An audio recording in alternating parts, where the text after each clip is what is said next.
seems to be a single penny left for me. That's too bad. In my dreams, I have a plan.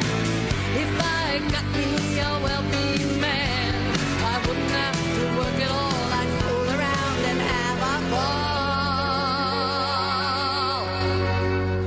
Record budget deficits, bankruptcies galore, and the U.S. dollar is at an all-time low. With today's gloomy economic outlook, safe investments are often hard to find. For over a decade, Melody Cedarstrom at Discount Gold and Silver Trading Company has been helping people secure their future by investing in the precious metals. Melody has the honesty, integrity, and experience that is often lacking in the precious metals business. Let her put it to work for you. Call Discount Gold and Silver Trading at 800-375-4188. That's 800-375. I pledge allegiance to the King of Kings, and to his kingdom come, on earth as it is in heaven. One holy nation, under our Heavenly Father, grace, mercy, justice for all. American Family News, I'm Rusty Pugh. Incomes are up, but so are savings, as the Commerce Department reports consumer spending was flat in April. U.S. consumer spending in April posted the weakest performance in 3 months. Why is that? Here's Bob Bruska with Fact and Opinion Economics. In the last several months, job growth has slowed down. The gains we were seeing in consumer confidence have stepped back, and it seems that there's a lot more uncertainty in the economy right now. Which he says means a problem for the Fed when it comes to a rate hike. I really think you can question whether we're going to get a rate hike this year at all. The next Fed policy meeting is in a couple of weeks. Shelley Adler, Washington. South Carolina Senator Lindsey Graham has kicked off his presidential campaign in the small South Carolina town called Central, where he grew up. Graham says he's the strongest candidate on foreign policy. I have more experience with our national security than any other candidate in this race.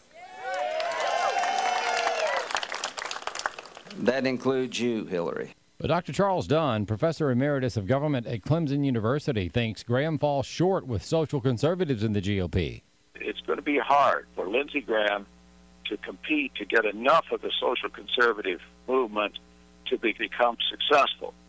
Where his success may lie is that he can force the debate on certain issues to tilt in his direction and may possibly become a prospective vice presidential nominee, although right now that's highly unlikely. Graham is not even showing up on polls of 2016 GOP hopefuls. Operation Rescue is again pressing Ohio officials to probe a Cleveland abortion clinic. Charlie Bush reports. Operation Rescue has obtained 911 records on 2 patients rushed to hospitals after abortions at preterm, the same clinic where a patient died after a second-term abortion.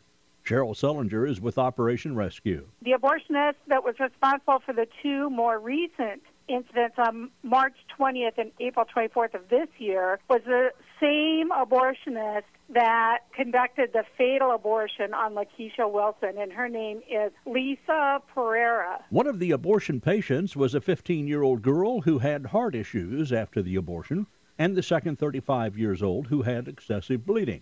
The 15-year-old was walked from the 3rd to the 1st floor to access the ambulance from a building that frequently has elevator problems. In fact, pro-life counselors say an elevator repair truck is there on average twice a week. The Ohio Department of Health is well aware of all the dangers at this abortion clinic, yet they continue to allow it to stay open, and this is the result. So we think the Ohio Department of Health has to bear some responsibility for the injuries to these women. Operation Rescue is again asking the agency to inspect the facility and shut it down. I'm Charlie Butt. The number of American children who are being homeschooled has grown more than 60% in the last 10 years. More from Bob Kellogg. According to the U.S. Department of Education, children 5 through 17 years of age being homeschooled climbed 61.8% from 2003 to 2012. Michael Ferris, Jr. of the Homeschool Legal Defense Association explains part of the reason for the dramatic growth. We've seen a variety of reasons why folks are homeschooling, from just being able to tailor an education to their child's individual needs to the deteriorating conditions at public schools from bullying and academic digression. Ferris also says that homeschooling has become easier for parents over the past 10 years. If a parent is not as familiar with something, say math or science, there are lots of tutors, there are lots of co-ops that homeschoolers are able to go to. So it's really a growing community, and homeschoolers love helping each other out. Since 2003, the percentage of all U.S. students in the 5 through 17 age group who were homeschooled increased from 2.2% to 3.4%. I'm Bob Kellogg. And those are the top stories for this hour on American Family News, available online at onenewsnow.com and on the One News Now mobile app for your Apple or Android device. I'm Rusty Pugh. Hear it first on FirstAmendmentRadio.com and FirstAmendmentRadio.net.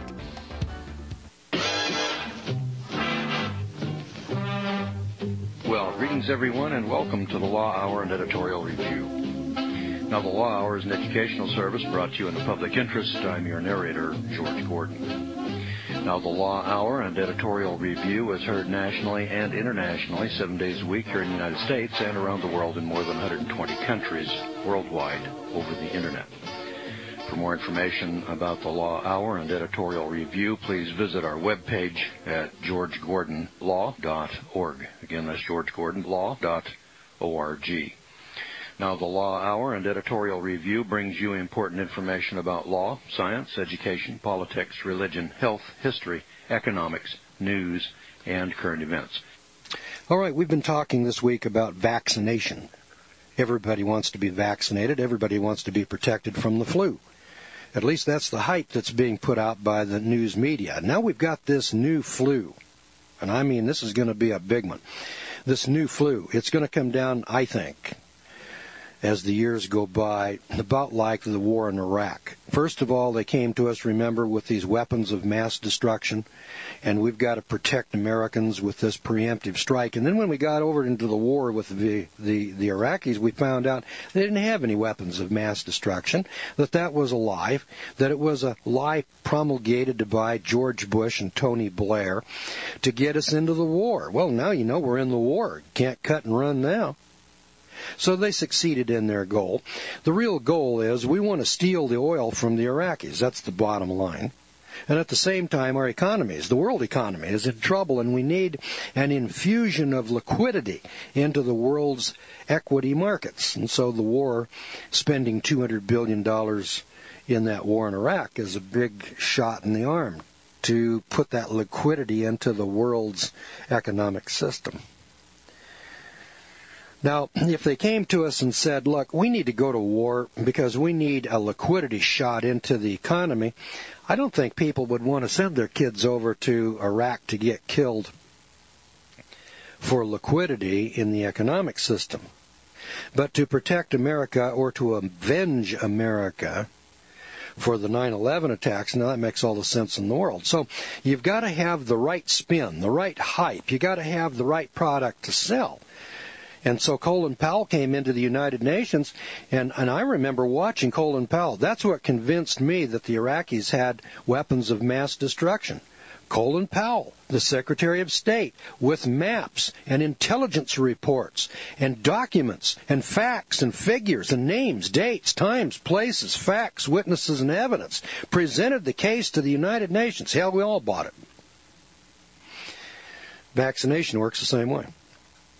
What you do is you hype it up and you propagandize people. Adolf Hitler, I think, summed it up. He actually got this quotation from one of the popes, but Adolf Hitler said, if you tell a big enough lie often enough, people will believe it. People believe the Social Security lie, the DDT lie, the weapons of mass destruction lie, the vaccination lie. Now, when you look into these things independently and you start getting some information on the current big lie is global warming.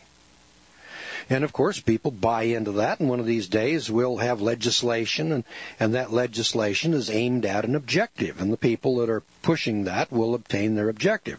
In vaccination, the people who wanted to promote vaccination have obtained their objective, and that is they want to make a lot of money vaccinating a lot of people. If it happens to kill a bunch of people in the process, that's tough titty. Now, I'm not here to save the world or save America from vaccinations. I don't really care, one way or the other. People want to get shot up. You want to shoot your kid up. That's your business in life. What I'm interested in doing is, as a journalist, as a reporter, is in just putting the cards on the table, and then you can make your own decision. I mean, you're an adult. You're smart enough to figure out for yourself what you want to do. My complaint in life is that we don't get all the facts. You know, if we'd have had all the facts concerning the war in Iraq, I don't think that the average Joe Six-Pack American would have supported that war. I don't think that if the average Joe Six-Pack American had all the facts on vaccination, I don't think the average Joe Six-Pack would go out and get vaccinated. I don't believe it. I won't. And I'm not totally ignorant about vaccination. I got to tell you a little story over here. One time when I was a young buck, feeling my oats, and I had young children, and my oldest boy, Ted, was in about first grade, something like that, and I had him enrolled in a private school. I had a little money at the time, and I started all of my children out in private school so that they would learn phonics rather than look-say. I wanted my children to learn how to read. So my boy is going to this private school over in Berkeley. I lived in Oakland, California at that time, or Alameda. And one day the little boy comes home, and he's got this note. And the note is from the school nurse. And this note says on Wednesday, and they had the date on there, vaccinations will be given for, and they cited the various vaccinations, and that all children under law in California needed these vaccinations, and that it was mandatory, and blah, blah, blah, blah, blah. And it said, please sign here at the bottom of the page, and we'll shoot little Teddy up next Wednesday. See? And it's got a place down there for me to sign this. And so normal parents that love their little children and are very concerned about their little children and disease and would sign that permission slip to give these children their vaccines and send it off. And after all, it's the law of the state and blah, blah, blah. And so I looked at that, and I asked myself this question. Now, if it's the law and it's mandatory, why do they need my signature on this permission slip? I mean, think about it for a minute. If the law of California is mandatory and every kid in the state's got to be shot up because he goes to school, why are you sending me this letter and saying to me, sign here, Mr. Gordon? Give us your permission. Give us your consent. Would seem like to me they don't need any consent. Seems like to me they just send a notice home and say, last Wednesday we vaccinated your kid according to state law. It's the law, and if you don't like it, lump it. So right away, that sent me a signal, and it said, looks like to me that they want my voluntary consent. Now, I'm opposed to vaccines and vaccination. So I wrote a separate letter. And I said in the letter, dear school nurse, thank you very much for your invitation for vaccines next Wednesday for little Teddy. And let me tell you, do not shoot my kid up with snake venom and monkey pus. And if you do, rest assured litigation will follow. Always like that line. Rest assured, litigation will surely follow if you do this. And if this is going to be a problem, I will keep little Teddy home next Wednesday to make sure that there's no mistake.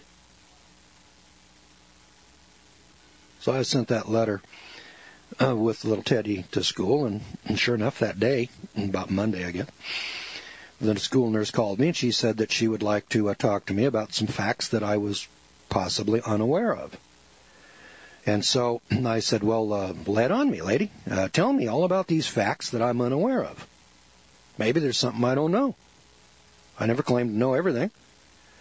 And so she preached me a sermon for about 10 minutes on the telephone there about how vaccines had saved the world from bubonic plague and smallpox and polio and, I mean, you name it, and the world's been saved. And I'm sure that this lady, a nurse, registered nurse, went to college, has degrees after her name. I'm sure she believed every word that she told me. But just because somebody believes something doesn't make it true. I'm sure that Adolf Hitler believed every word that he told those people out there, but I'm not sure that every word that came out of Hitler's mouth was necessarily true. I'm not sure that every word that came out of his mouth was necessarily false.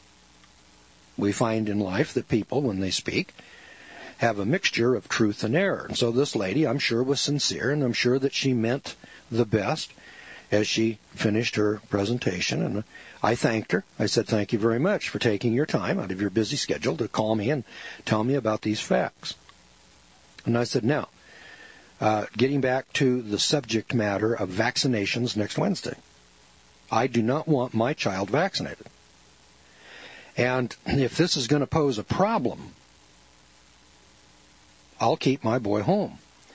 And this nurse, she couldn't contain herself, and she said, well, could you tell me why?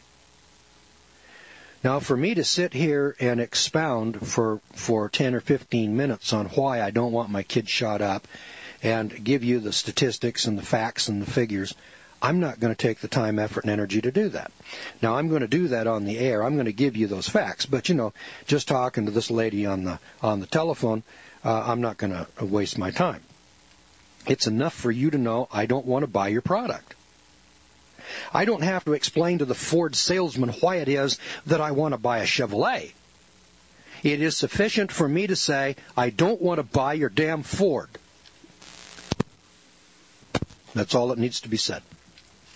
Now, I might talk to my friend Bob or my dad or somebody else and explain to them all the good reasons why I like a Chevrolet more than a Ford and why I want to buy it. But I'm not going to spend my time doing that for a crummy nurse. So she said, in effect, that I hated my child and that I was causing him a great disservice and that I had my head up my rectal region and didn't know what I was talking about. So I thought, well, gosh, now that you opened your mouth, lady, let me ask you a question. I said, how many of those children next Wednesday are going to be vaccinated? And she said, all of them. Only little Teddy will be the only one that's not vaccinated. I said, how many children in his class? 40. Get this, 40 children in his class. This is a private school. And talk about a big class, 40 kids in the class. I'm sending my kid to school, spending the money to teach this kid, and he's got 40 kids in this class. Okay. And I said, now let me ask you this. The other 39 children in this class are all going to be vaccinated. So if little Teddy comes to school and he's got the measles, he can't give it to these other 39 children, can he? Because they've all been protected, haven't they? And she said, that's right. That's right. I said, okay, good. I said, now, these other 39 children have all been vaccinated, and they can't get the measles, so they can't give it to little Teddy, can they? That's right. That's right. They'll all be vaccinated and protected, and they cannot spread the disease to little Teddy. I said, okay, well, now, I think that solves all of our problems. You shoot up the other 39 kids and leave my kid out. If my kid gets the measles someplace else and comes to school, it won't affect any other public interest because they're all protected. They can't get the disease. And they can't give the disease to my boy because they can't get it to give to him. So why does my boy need to be vaccinated? And there was a long, pregnant pause on the telephone. There's always a long, pregnant pause, boys and girls, when you use reason, logic, and common sense. Furthermore, even if he gets the measles, so what? I had the measles, and now I got over the measles, and I have lifelong immunity, and I'll never get measles again. But if you give this kid a vaccine for the measles, it doesn't give him lifelong immunity. It gives him immunity for about 5 years. So every 5 years, you got to spend $25 to get this immunity. Well, now just ask yourself this question. The kid's 5 years old. Do you want to spend $25, that's $5 a year, every year, for the next 70 years? $5 a year for the next 70 years. $350 to give this kid immunity from measles. Or do you want to just let nature take its course? The kid gets measles and gets lifelong immunity, and it doesn't cost you a dime. I mean, I don't care. You're not going to hurt my feelings if you want to spend $370 over the next 70 years giving yourself immunity from measles. But I don't. And that's what I told her. I don't. Now remember, when you take your child into the doctor and you have the doctor shoot your kid up, you're doing it with, or he's doing it with, your consent. If this kid comes down with autism, you can't sue the doctor, you can't sue the pharmaceutical company, you can't do jack squat. You are responsible for the outcome.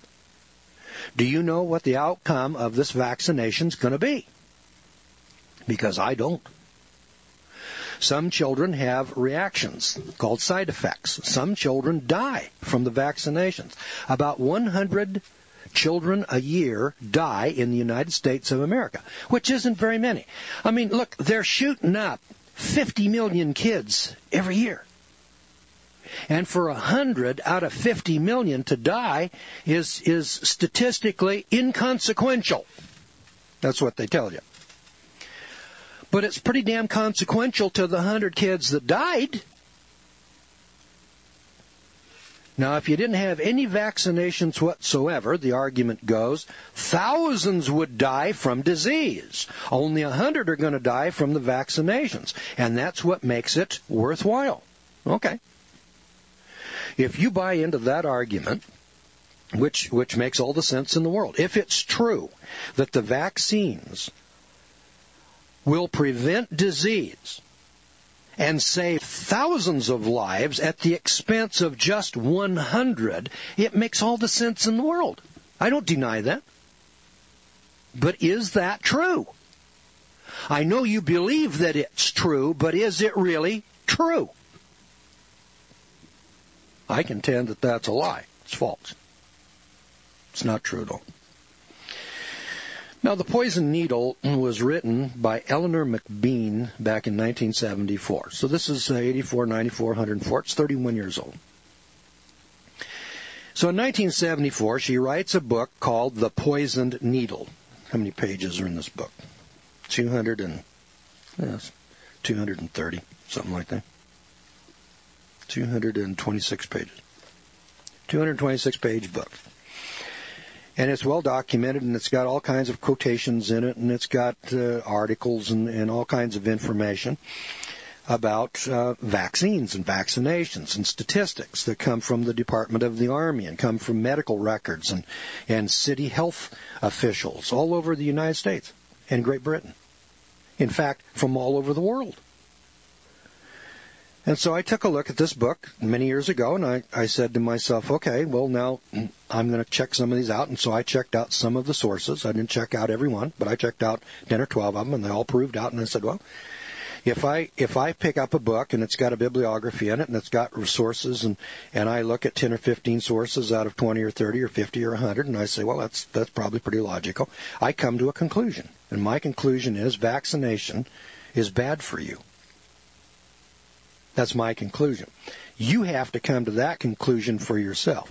It's bad for me, it's bad for my family, and it's bad for my children. I'm not going to do it. So let me share with you what I learned. And after all, you got to remember that 89% of Americans believe in vaccination. Just like there was a time when most Americans believed in the weapons of mass destruction in Iraq. Now there's fewer and fewer of us that believe in weapons of mass destruction in Iraq. And consequently, the enthusiasm for the war in Iraq is declining rapidly in this country. And understandably so. You know, when you've been lied to, when you've been snookered, you don't like to admit it. But after a while, when you can no longer deny it, it just makes you mad as hell. So let's see if I can make you mad as hell about vaccines. The increasing flood of evidence against vaccination and the growing demand for the unsuppressed facts about this touchy subject have literally forced this book into being. As this work has progressed and the extensive research has been carried on to trace down and to organize the material for this manuscript, other valuable and long-concealed records that I had not expected have come into my hands, as if by some unseen power. It is to be hoped that the information contained within these pages will help you to sweep away the tragic errors that cloud the minds of the people as well as the physicians. It is urgent that the living words of truth or some other force be applied to abolish that deadly weapon, the poison needle, which has been the menacing roadblock standing in the way of progress in the healing arts for all of these many years. Vaccination and the false germ theory upon which it is hinged has led mankind far astray and has severed the fragile thread that offered medical theory and practice a hope of becoming a science. But under the sway of our present degenerative medical methods, the health of our people has declined to the lowest point in history. A 1955 survey showed that over 90% of the population of the United States is below par mentally or physically. And according to life insurance records, Army reports, hospital statements, government statistics, and physical examinations for marriage licenses and employment, it has been revealed that there is hardly one normal, healthy person in 100 left in the United States of America. The Cancer Foundation states that 1 out of every 4 is marked for cancer. Boys and girls, let me interject this. This is 1974. In 1974, 1 out of 4 people in the United States would contract cancer in his lifetime.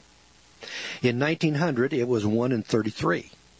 Today, as I speak, in 2005, it's 1 in 2, and they tell us that it will be 1 in 1 in the year 2020.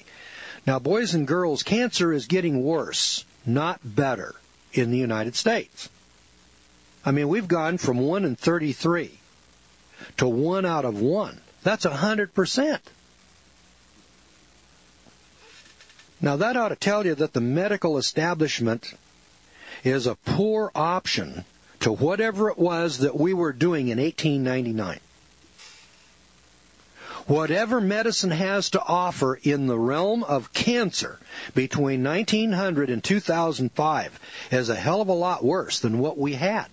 If we could go back to where we were in 1900, we'd all be better off. Our chances of getting cancer would be 1 in 33, not 1 in 2. Now, again, I'm not telling you not to go get your pap smear and not to go down here and get your vaccinations and do whatever it is that you think you ought to do. But the cold, hard facts are that in 1918, the Army, taking the young men of America, the 18 to 26-year-old young men of America, into the service in 1918, into World War I, discovered that 60% of all of those recruits were healthy. 40% had something wrong with them. That wasn't good in 1918, when you got 40% of your population that have statistically some disease, some ailment. Something is physically or mentally wrong with 40% of the population. By 1955, boys and girls, it was 90% had something wrong with them. And you're going to sit there and tell me, my God, the medical establishment of America is a miracle. God, I'll say amen to that. It's a miracle that you're still alive. It's the damnedest thing I've ever heard of, and people swear by it. Now, you talk about deception. The cold, hard, naked facts are, just take a look at you and ask yourself, do you have any symptoms? Do you wear glasses? Do you need a hearing aid?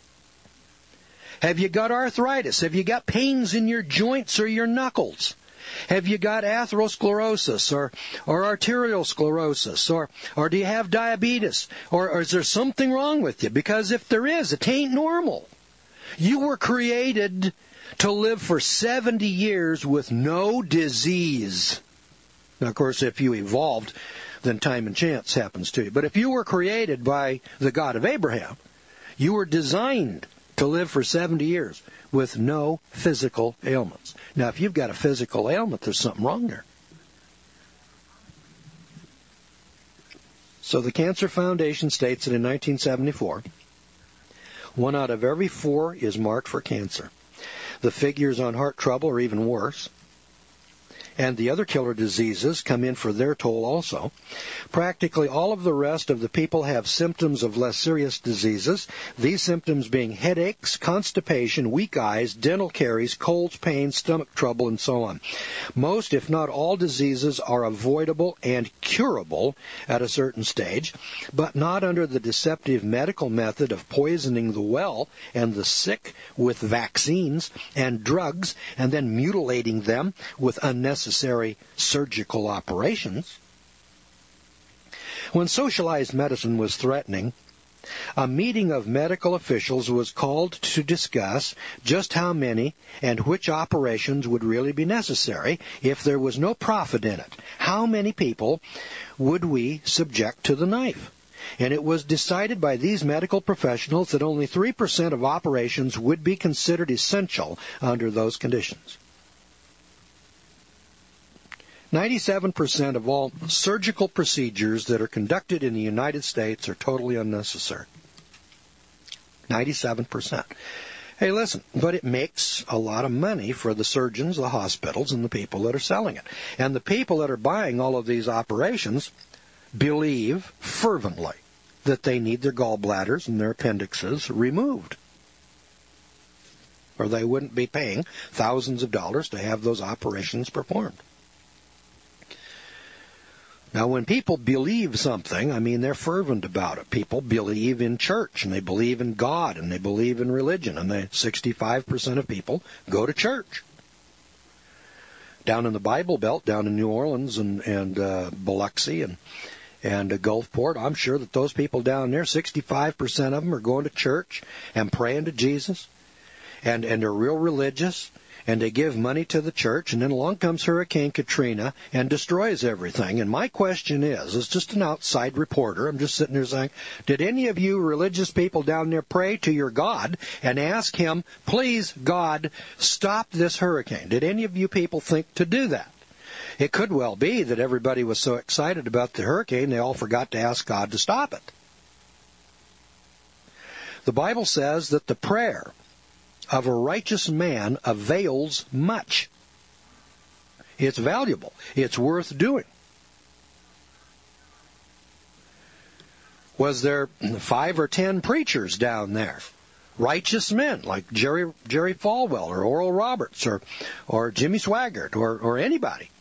Any preachers down there? Did any of you preachers down there pray and ask God, stop this?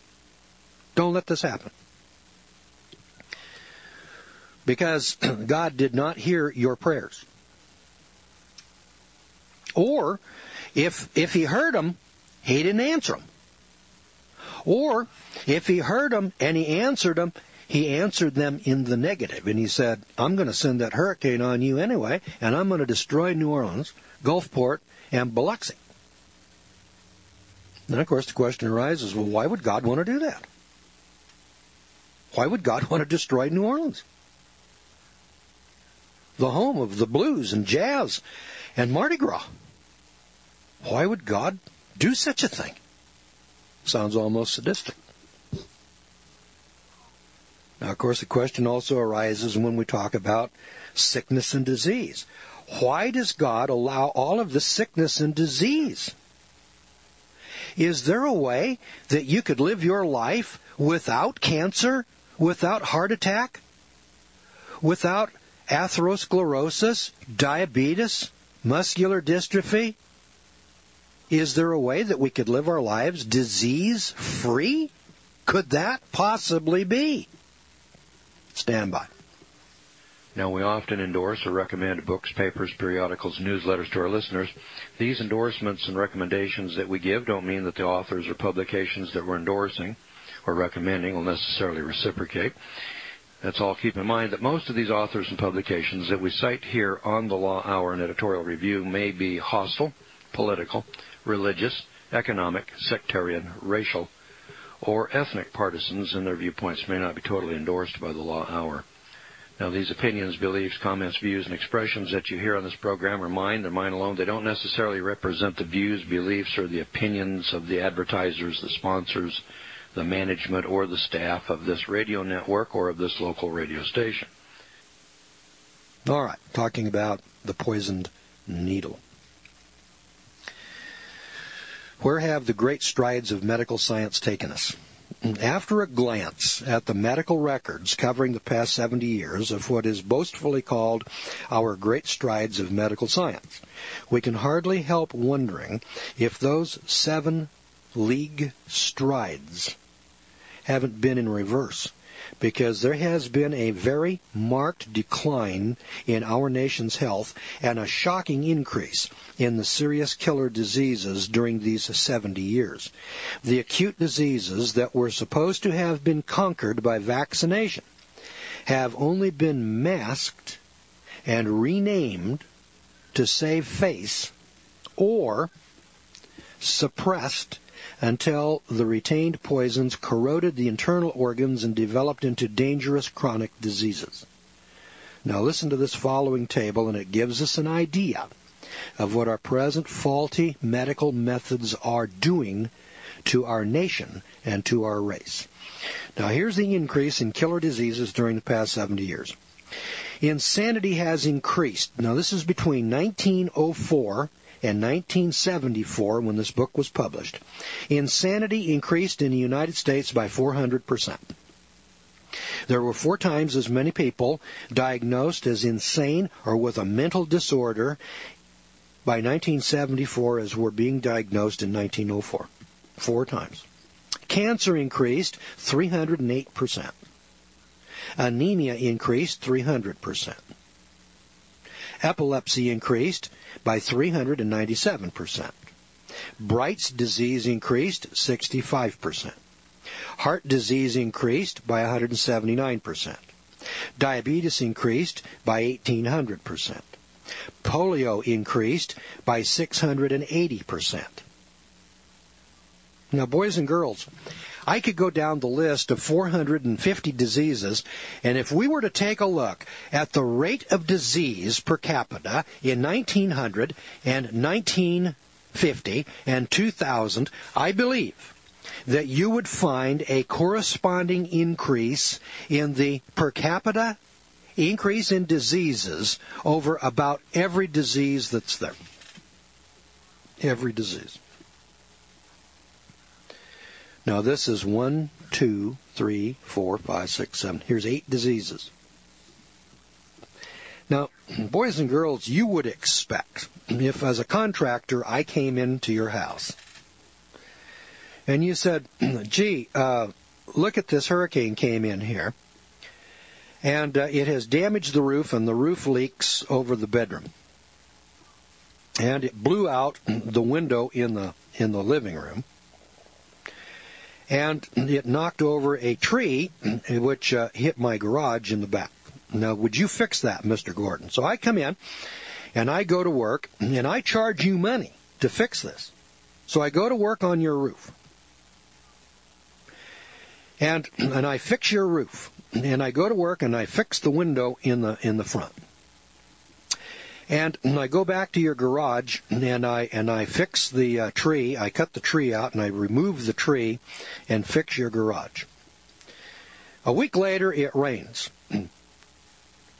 And it not only rains and leaks into your bedroom, but it also leaks into the kitchen and the front room. Not only did I replace the window in your living room, but now the windows are broken in the laundry, the basement, and the porch. Oh, and you remember the garage where I cut the tree and repaired your garage? And now the garage falls down to the ground. Now, would you say that as a contractor I came in here and caused you greater grief and greater damage?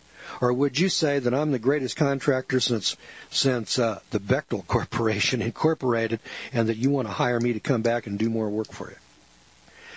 You know, as a businessman, as a general contractor, when I went out and did a job, and let's say you wanted me to re-roof your house, we would presume that your house must have a couple of leaks, and that's why you want to spend $5,000 to have me re-roof it.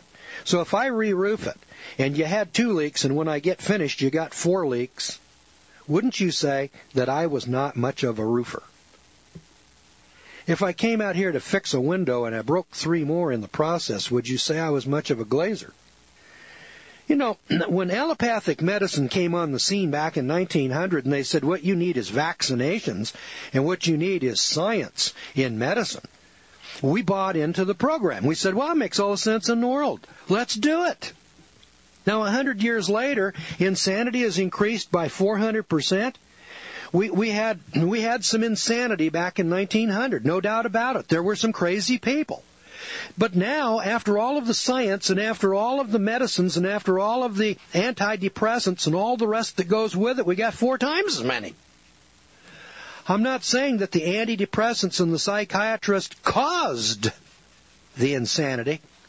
What I'm telling you is that all the money that you spent, all the time, effort, and energy that you put into it didn't solve your problem.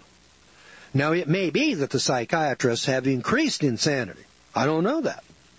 I'm not claiming that. But I'm telling you this, that all of your psychiatrists and all of your analysts and all of your sociologists have not prevented it. They haven't reduced it. They haven't done jack squat. And you spent a lot of money in the process. We do that in our public schools also. We are now spending $7,000 to educate a child in public school. In 1900, we were spending $14 to educate one child in public school. In 1900, they could read and write, and Johnny could read, and we weren't complaining. Today, Johnny can't read, Johnny can't add and subtract. We're spending $7,000. I'm not telling you that the teachers are bad. I'm telling you that the increased money that you have spent on public education has not made Johnny smarter. And if you spent $14,000 on Johnny, it isn't going to teach him how to read. The money that you spend on public education is irrelevant to the quality of education and the ability of the children coming up. Now, of course, the teachers tell us, well, what we need now to get excellence in education is to spend more money. We've been buying into that program for 100 years. And no, we spend more money and the children get dumber. We spend more money on medicine and then we get sicker. Now, my common sense tells me you need to scrap the public education system and go back to what you were doing when Johnny could read and Johnny could add and subtract. You need to get rid of the allopathic medical system and go back to doing what you were doing in 1900. You had 4 times fewer insane people, 3 times fewer cancer patients. Epilepsy was 4 times less prevalent. Heart disease was less than half what it is now. Well, that was in 1974. And diabetes increased 18 times, 1,800%. Between 1900 and 1974, diabetes increased 18 times. Modern medicine with insulin did not solve your diabetes problem. You got more people with diabetes today than you've ever had. In fact, I've reported this a time or two, the consumption of soda pop, the consumption of soft drinks increased 100% in 20 years between 1985 and 2005. And the rate of diabetes increased by 100%. You got twice as many diabetics. I'm not sitting here telling you that Coca-Cola causes diabetes, but it sure as hell doesn't prevent it. Because if you're drinking twice as much Coke, you ought to have half as much diabetes. If Coca-Cola was preventing diabetes, they'd come out and tell you, hey, listen, you need to eat more aspirin because people that eat more aspirin have less heart attacks. That's what they tell you on TV. And that may be true. But they're not telling you that about Coke, are they?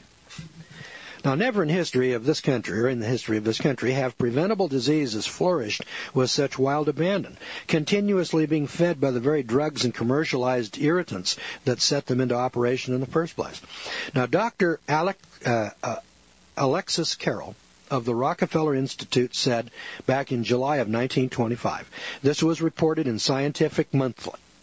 I'm not talking about the National Enquirer, not talking about the Globe, I'm talking about Scientific Monthly, July 1925, Dr. Alexis Carroll said, quote, although the adult individual today has much less chance of dying from smallpox, cholera, or typhoid than he had 50 years ago, he surely has more prospect of being tortured by some form of cancer, afflicted with slow diseases of the kidneys, of the circulatory apparatus, or of the endocrine glands, and of going insane. Modern medicine protects him, or at least attempts to protect him against infections which kill rapidly, but leaves him totally exposed to the slower and more cruel diseases, unquote. Annie Riley Hale, in the Medical Voodoo, speaks of medicine as a system of healing which, after 5,000 years of trial and error, is describing itself as a science in the making, whose proudest showing to date is that it has enabled the race to swap smallpox for cancer and typhoid fever for diabetes and insanity, and may still be worthy of credence and patronage by its devoted followers.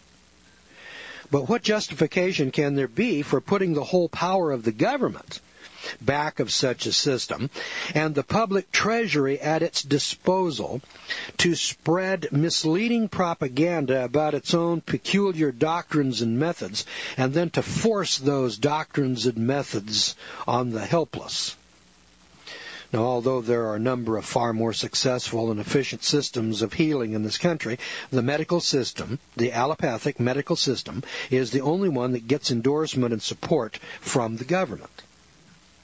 All of our tax-supported departments of health, hospitals, and institutions are under the domination of medical personnel, and in spite of the financial support, the public confidence, and the full-scale experimentation and testing of all of their methods and their theories and medical school healing, it has utterly failed to control any of the killer diseases, and doesn't have a sure cure for even one of the mild diseases.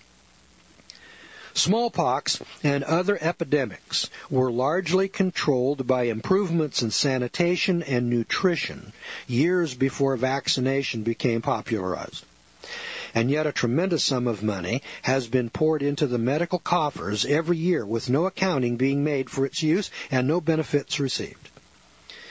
Now, don't you think it's about time that this squandering of public funds be stopped and the better qualified practitioners be given a chance to salvage the wreckage before it is too late? Now, after half a century of medical practice, Dr. John Tilden made the following observation regarding the inadequate medical procedures. He said, quote, "The ability to cure has not kept pace with diagnosis. And today we behold the scientific paradox of skilled physicians sometimes knowing exactly what disease the patient is suffering with. But then he is totally unable to cure the disease. The ability to diagnose, but the impotence in curing, is the true status of scientific medicine." Unquote. He went on to say, in another quotation, "Clinicians are floundering about in a sea of speculation and uncertainty concerning cause and cure. And the best of them declare that autopsies prove that almost half of their diagnoses are wrong." Unquote. Let me read that to you again. You know, you go to your doctor, and he puts you through this battery of tests. And you pay a lot of money for these tests. And the tests come back, and he diagnoses you, and he says, well, here's what's wrong with you. So he treats you for what he says you have. Then you die.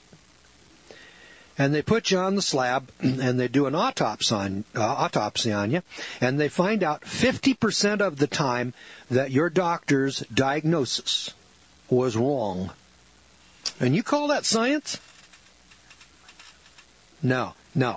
Go look up the word science, boys and girls, in the dictionary. Science means knowledge. You know, as a contractor, if I came out to your house and you said to me, it's leaking in the kitchen, and I said to you, okay, let me give you a diagnosis. Termites are eating your foundation, and we need to put a new foundation into your house. And you say, oh, I didn't know that. And you pay me $5,000, and I put a new foundation under your house. I eliminate all the termites. A rainstorm comes over, and it leaks in your kitchen. Would you say that my diagnosis was correct or false? Now listen, boys and girls, if a contractor did that, you'd be able to figure out that that guy was a lying charlatan and he was stupid. Wouldn't you? We haven't figured that out with medical doctors yet. We're starting to figure that out with the war in Iraq, that there were no weapons of mass destruction. We were snookered and conned by the president and Tony Blair, who lied to us. Okay, so let's wake up to reality, smell the coffee. Is that the first politician that ever lied to us? Will he be the last politician that ever lies to us? But it doesn't make any difference. You people can't remember that into the next election, and he knows that. Besides that, you're going to vote the way you've always voted. You're not going to change just because the president lied to you. And you're not going to stop going to get your vaccinations or stop going to the allopathic medical doctors just because I came in here and said, look, these guys have faulty diagnoses 50% of the time. Now, boys and girls, when you go to a doctor and the doctor says you got cancer, you expect that you've got cancer. Well, half the time, it'll be something else. I've got a boy here. They diagnosed him with epilepsy. He didn't have epilepsy. He had a deficiency of CoQ10. He had a dietary deficiency, which manifested itself in the form of seizures. But not all seizures are epileptic seizures. Come to find out, the boy never had epilepsy. They had him on epilepsy medication for 17 years. He spent thousands and thousands and thousands of dollars. I don't know how many thousands of dollars. Every time he went to the damn druggist, it was $600 for the prescription. I think every 6 weeks he's going down there to get his prescription filled, and he's taking all of this medication. Here's what the net result was. After 17 years, his seizures were worse at the end of 17 years with all of the thousands of dollars of medication when he got all through.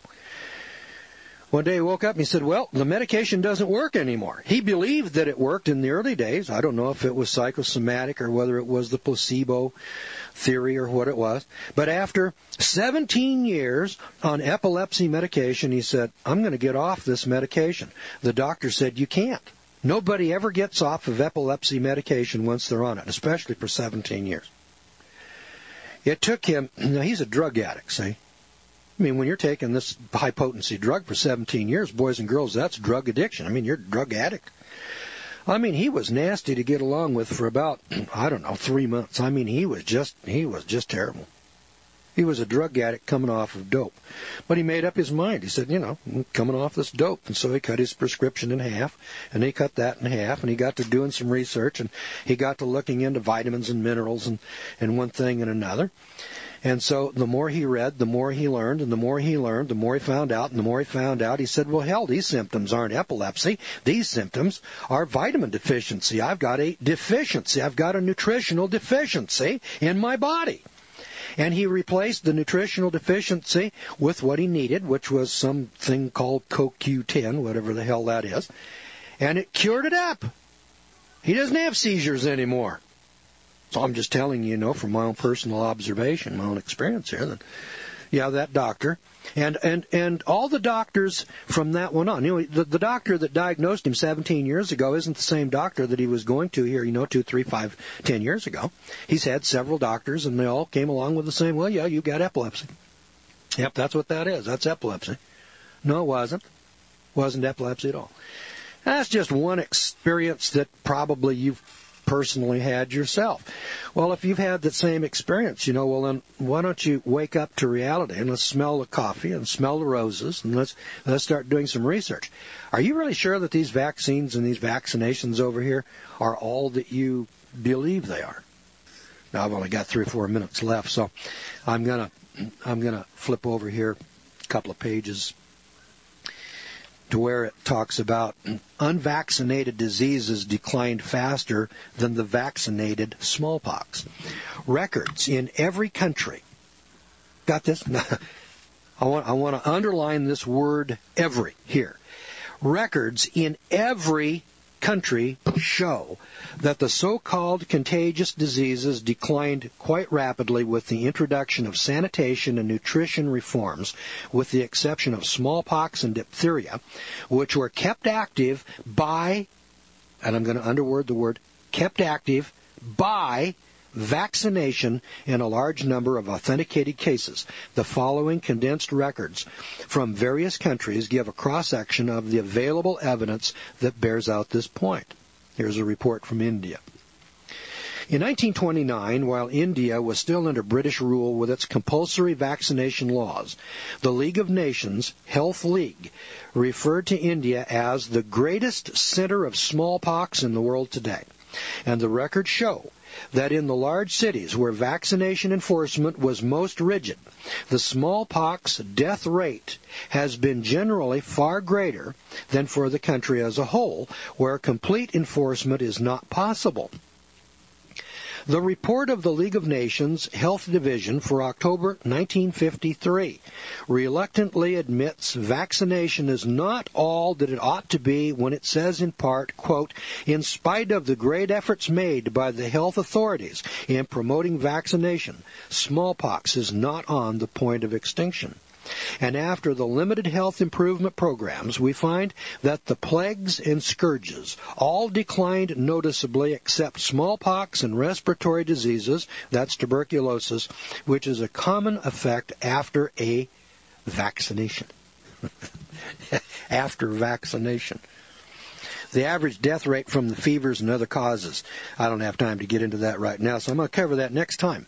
Next time, right here on the Law Hour and Editorial Review, and I'm going to give you the statistics. And we'll take you back to the 1870s. Hell, we knew back in the 1850s, that smallpox vaccination killed more people than people that were unvaccinated. And that isn't just for smallpox, it's for all the diseases. And this is the book here. I don't know if you can get a copy. It's called The Poison Needle. Why don't you get online, see if you can go on the web and find The Poisoned Needle by Eleanor McBean, M-C-B-E-A-N, Eleanor McBean, published in 1974. Next time, I'll give you those facts and figures and those statistics. And then if you want to go get shot up for the flu vaccine or with the flu vaccine, be my guest and get right after it. But take a little time, effort, and energy and look into the facts first, and I think you'll end up like I did, saying, hey, listen, I think I'll take my chances. I think I'll stay off of the flu vaccine.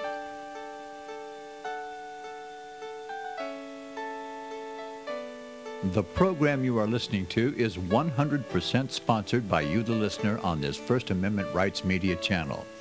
You will notice that there are few commercials on this radio network. There's a good reason for that. Corporate advertising dollars come with strings that limit program content. So without your help, these programs cannot continue on internet or our several affiliates. If you benefit by the educational law programs, we ask you to give. If you are admonished or nurtured by the Bible and ministry programs, we ask you to give. If some voice a cause that you are passionate about, we ask you to give. If you believe in any of these, we ask you to support them as you would a missionary on a continual basis, as if giving a tithe for missionary radio. These programs are not commercially viable and must be supported by those faithful to the cause of truth. Look for the button to sponsor your favorite programs at our listen and schedule pages on the internet. Then, when you subscribe, we will send you the last quarterly MP3 CD of that program immediately, and continue to do so with each new quarter. We will also give you unlimited archive access to all of our programs. We're asking you to give much less than a tithe. So Gold and silver is tremendously undervalued. Global demand vastly exceeds mine supply by more than 60% annually. There is little in the financial world more certain than a coming explosion in the prices of gold and silver. The U.S. dollar continues to lose value and respect as the world's reserve currency. Our nation faces challenges on many fronts, and a day doesn't pass without another economist bringing forth warnings of impending economic calamity. There has never been a better time than right now to acquire physical gold and silver. Discount Gold and Silver Trading was founded on the principles of truth and honesty. We believe in providing a quality product, quality service, and most importantly, competitive pricing. We provide all forms of precious metals, including American gold, silver, platinum, and rare investment and circuit